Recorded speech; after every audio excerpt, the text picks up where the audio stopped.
Hello there, and welcome to our latest episode of Words That Do Things. I'm your host, Peter Castor, and today we're going to talk about two aspects of writing in business that might at first sound boring, but I think are really, really important, and they are sentence level correctness and document design. Now, in terms of sentence level correctness, it matters because the conventions of what counts as correct writing are what we generally call standard American English. Standard American English has emerged as the language that people with social power use and exclude from social power in many instances people who don't know how to use it. Of course, what we really need is some larger ground-shaking effort to shake loose Standard American English from that history, which has involved tremendous racism, classism, regionalism, and ethnicism. But for now, we're stuck with it. You quite likely would not get a job if you don't write or talk correctly. So we're going to have to grapple with some of the rules of correctness. Now, at first, some of these rules are going to seem really curious. A comma instead of a semicolon, and one's right and one's wrong. A colon instead of a semicolon, and one of them's wrong and one of them's right. These seem really inconsequential. Whether the title of a book is in quotes or italics, so what? The meaning's still available. But here's the problem. Writing correctly is a game. And like a lot of games, it's really important. And so it may not be your preferred game, but it's a game you're stuck playing, both in this class and in the larger world of business. But let's look at another game. Let's think about football. So in college football, a receiver catches a pass, has possession, 1 foot inbounds, 1 foot steps out of bounds. It's a reception. That receiver graduates and a year later is playing in an NFL game. Both hands on the ball, 1 foot inbounds, 1 foot out of bounds. That's an incomplete pass. Not a reception. So the rule changes. In college, 1 foot in bounds is possession. In pro football, 2 feet. Same as the difference in formatting style between, say, APA, Chicago, MLA, which we'll be using. Now, the details can also be very, very specific. So say, for example, in the NBA, if somebody's shooting and their toe is 1 millimeter beyond the three-point line, and they shoot 3 points. Maybe they win, maybe they tie. If their toe is 1 millimeter closer and touching that line, maybe they lose. Maybe it goes to overtime instead of a win. And how often could that happen? That decided in recent NBA Finals. In Game 6, rebound bounced out to Ray Allen, who skittered back a couple steps and took the shot. And he was at the three-point, winning that game and winning the series. So these little teeny tiny things, even if you don't care about them, they're the rules. And there's plenty of times in games that you do play where those rules really do matter. So when we're writing within the boundaries of standard American English, which is the sort of dominant linguistic pattern for writing in business, we're going to follow the rules the best we can. In order to follow them, we're going to need to know them. Now, all of us, native speakers and non-native speakers, make errors in our writing and in our speaking. The writing ones are the ones we're going to focus on.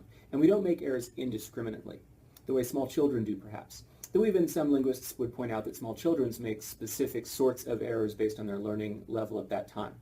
But we don't make errors indiscriminately. You probably make 4 or 5 errors. Common ones for students are comma placement and sentence integrity. What do these terms mean? This is not a grammar class. I will help you, but this is work you need to do yourself. So what I'm going to do is direct you to Andrea Lunsford's 20 most common errors.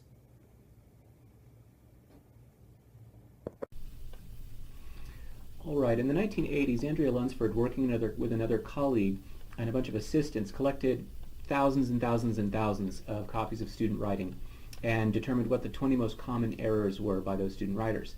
They did this same project again 20 years later. The only difference was the first most common error had changed and had become the selection of the wrong word. And this is likely because of the broad spread of Microsoft Word and students wanting to avoid repetition and hitting Shift F7. So we're going to look for Andrea Lunsford, and clearly this is common, or at least I go there a lot, so we're going to click. Here's the list. There's a whole bunch. It's clearly used at a lot of different institutions. Andrea Lunsford, however, is at Stanford. We're going to go to the source text. All right, top 20 errors in undergraduate writing. As I mentioned, it's now the wrong word. Missing comma after an introductory element. Incomplete or missing documentation. Vague pronoun reference, etc. I'd like you to look over these yourself, and as I respond to your writing assignments, starting with your summary and analysis and then your career report, I'll identify what seems to be your patterns of error. And then I expect you to go here, identify the error that you're making, identify how to fix it, and then fix them for future assignments.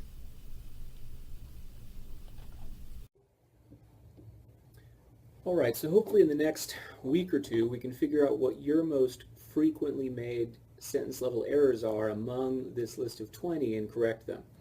Now, there's another grammatical matter that many students maintain, and honestly many business environments do, and it's not an error per se, but it is nevertheless in some sense still wrong. And what we're going to talk about here are passive sentence structures. Now, passive sentence structures rely on to-be verbs, and in general, to-be verbs don't provide much meaning in the way that, say, a more active verb does. And so yes, while we should generally try to reduce our reliance on to-be verbs, the passive verb construction is particularly a specific sort of animal. So, I throw the ball. I write the paper. I, subject, write, predicate, the verb, the paper, the direct object, the paper that I wrote. I wrote the paper. The paper was written by me. All right? The paper was written by me. More complicated, longer, no value added, right? So it's longer without adding any new information. We know that violates the emphasis on concision that our book and I will emphasize regarding correct writing. Furthermore, we don't need to say the paper was written by me. We can just say the paper was written, and it's grammatically correct, but we lost the information of who wrote it. Now, think about if you're meeting with your boss, and your boss says, your employment is no longer required. Well, in that instance, your employment is no longer required. So you're being fired. The boss doesn't want to say, you're fired, or I am firing you. So your boss frames it as, your employment is no longer required. Well, no longer required by who? The subject of the sentence is being concealed. The more accurate phrasing and the more complete one would be, this organization no longer requires your employment. But then they have to take responsibility for it, and people don't like to take responsibility for bad news. Similarly, and this would be a very common way for human resources to deploy information, full insurance benefits will no longer be provided to employees. Full insurance benefits will no longer be provided to employees. That's bad news. The company doesn't want to take responsibility for it, so they conceal who it was that made that decision. The more fair and ethical statement would be an explanation due to these factors.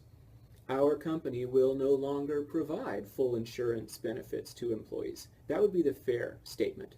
So make sure that you're behaving ethically in your own writing, particularly when you're in a position of authority. And if you're in a position where you're being supervised and your boss is using language like this, might not be a bad idea to move on. All right, finally we're going to talk about document design. I love document design, right? Document design is the effort of turning writing into something that people want to read, often without even changing a word. So you're probably most accustomed to turning in your writing a lot like this, double-spaced. Why is it double-spaced? Because the presumption is you've made errors, and your boss, your teacher, needs to write comments identifying where things need to improve or how they need to be done differently. This is most of the writing you've probably done in college. Then, take a look at some of the reading you've done, a textbook. This textbook has a much greater sort of complexity of design. There's charts, there's different colors, there's words at different places, honestly because it is afraid you're going to get bored, and so it's making itself look a whole lot like a web page. Right, then we've got our textbook.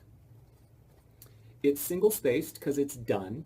There's the occasional information that's in bold to highlight or just to be an illustration of emphasis and artistic. Page numbers tell you which page you're on. Subheadings, other matters in bold help organize the information. Those are extra textual cues. All right, now our final example will be this newsletter. Now this newsletter, I think, is a document of very strong design. It is concise by virtue of being single-spaced. It's in columns, making it easy to read. It incorporates an image with a caption that attributes who the image is from. And it features a pulled quote as a point of emphasis. Also, it uses bold.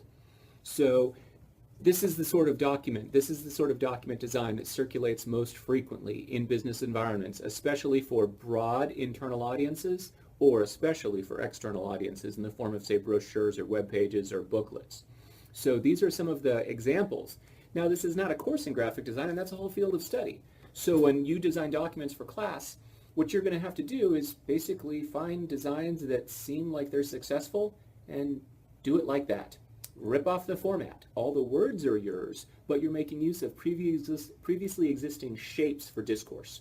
So this will be crucial especially for our resume. Our resumes will rely heavily on matters of small-scale design, what's in bold, what's not, where something is on the page, left or right. And this will also certainly be an issue in a different sort of fashion for our technical presentation, and then certainly for our final document, our final project. Our final project should probably look more like this and less like this, because you want your final project to be done. All right, that's it for today. Have a great day, and I'll talk to you next time.